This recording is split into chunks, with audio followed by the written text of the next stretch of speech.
Alright, so what we have here is a Jeep Patriot.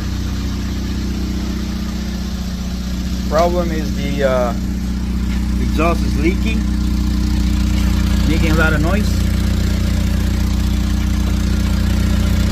So we're going to replace the catalytic converter, because that's where the leak is.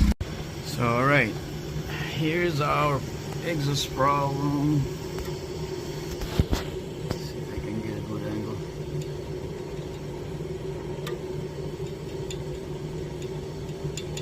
See, that's moving.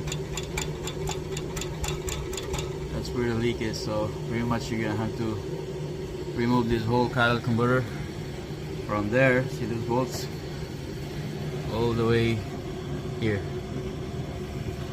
So we should start